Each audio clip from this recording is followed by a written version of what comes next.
Jo ideja, po ajo është reale, në fakt ajo akuzesh, ajo është vrasje me paramendim, vrasje e cilësuar.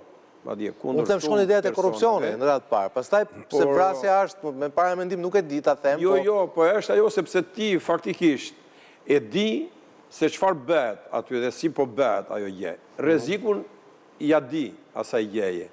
Ajo në kuptimin e vërtet fjalës është një Çernobil. Po Çernobili minimumit qohet të paktën në 60-70 km larg shtëpisë, sikur një shtëpi e vetme tjetë, banimi duhet ta çosh larg kësaja. Dhe që këtu, domethënë duket që se si e kanë vlerësuar dhe për çfarë arsye e prun aty. E donin fitimin maksimal, donin kostovat e transportit e tjera të ishin nga më minimalet, që të ishte shfrytëzim do thënë gjakpirës të vërtet, pa pyetur se çfarë katastrofe mund të sillnin. Dhe kjo faktikisht ishte e parashikuar, kjo dihet që do të ndodhte një gjë e tillë. Do të ndodhte një gjë e tillë. Dhe aq e vërtetë është kjo, sa nuk e dim, kolegu im mund edhe të më ndihmoj, por në momentin që këtu ka ardhur George Bush për vizitë, ajo fabrikë është urdhëruar që ndaloni punën. Nuk do punoni derisa të vijë ai e të iki, mos punoni. Domethënë, e dini që është përthente, edhe mund të ndodhte hataja që kur ishte edhe ai këtu. Urdhëro? Qershor 2007-s. Ku ka ardhur presidenti. Po pikërisht, prandaj po them, domethënë dishe ka ndaluar puna. Merri shikoni ato evidencat e tjera, s'ka punë. Ato ditë që ka qenë kur ishte ai për vizitë këtu në Shqipëri.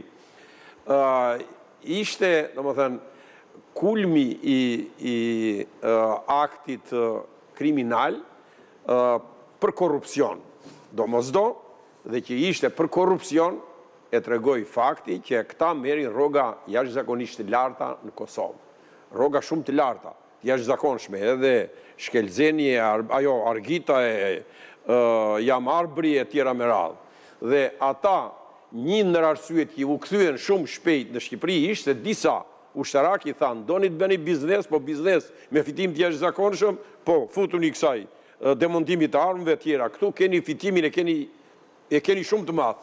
Dhe me diu e ka pritur 23 herë në zyrë gjatë asaj kohë, i do merresh leja, ai e shfutu dhe ka dalë në zyrën me diu 23 herë, Shkelzen Berisha. Çfarë donte në zyrën e ministrit të mbrojtjes, djali kryeministrit? Tek Aldo Bumçi, 15-16 herë, derisa mori shënimin për Shkelzenin, ta dham, domethënë tyja viston për këtë punë.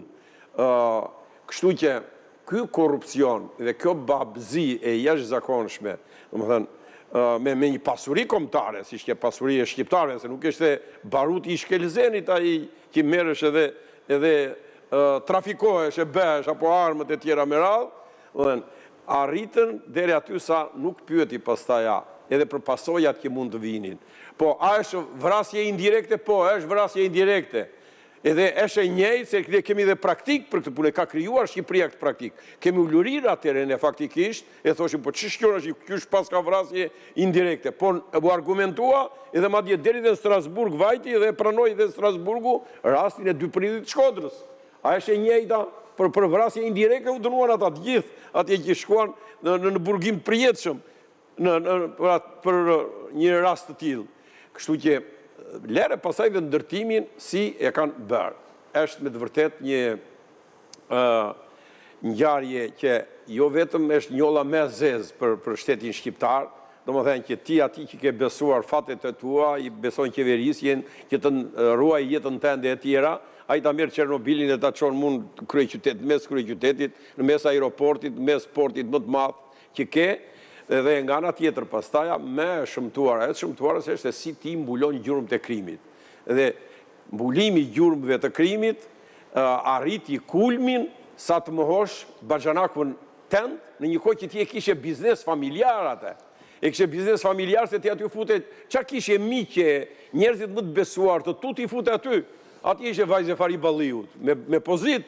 Atje ishte, jo vetëm Shkelzeni e tjera, baxhanaku e gjithë, po gjithë rreth i këtyre që ishin, domethënë, këta kishin detyrën që ndanin fitimet atje në Gërdec. Dhe në një situatë tillë, drejtësia nuk e bëri dot drejtësinë.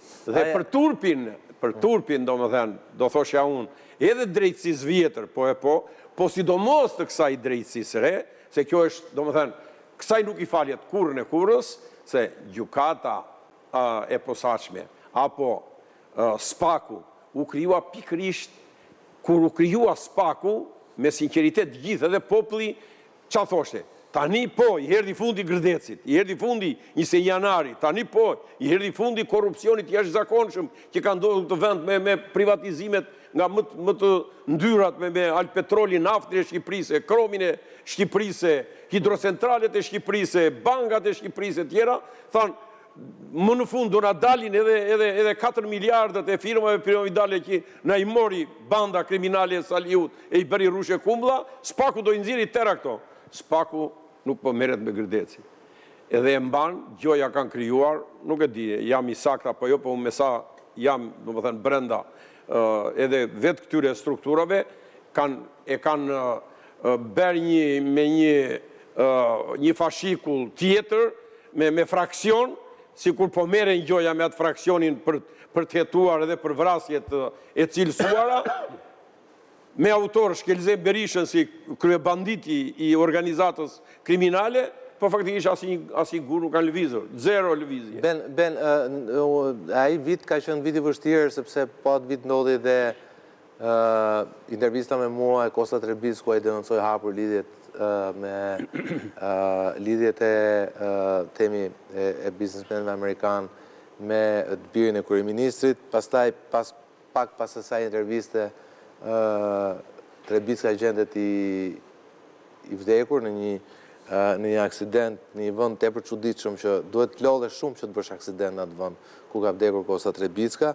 Unë kam pasur një intervistë kryeprokurorin Nina Rama, ajo më tha do të triste birin e kryeministit ta intervistonte, një gjë e tillë nuk ndodhi kurrë.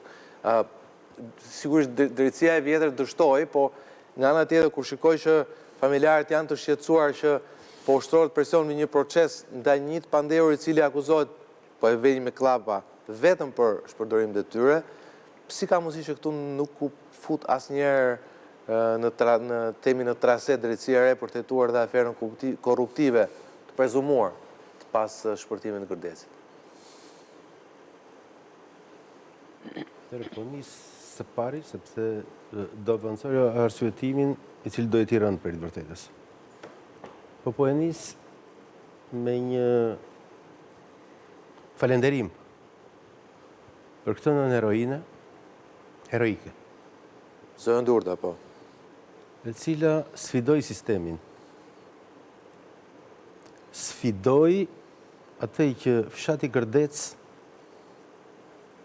nuk arriti dot të dilte mbi interesin dhe e vetme, natyrisht me një suport të shkëlqyer ligjor, dhe këtu falenderohet edhe avokati që jam absolutisht sigur. Jam absolutisht sigur që ka qenë shumë herë më tepër në presion, se dihet mekanizmi. Në qoftë se kjo zonjë do t'i ishte pa avokatin, do t'i ishte peshku pa ujë. Të dy së bashku bëjnë atë forcë që kanë arritur të prodhojnë këtë mekanizëm që jo vetëm po e debatojmë ne, por që minimalisht sot është në dyert e gjyqit.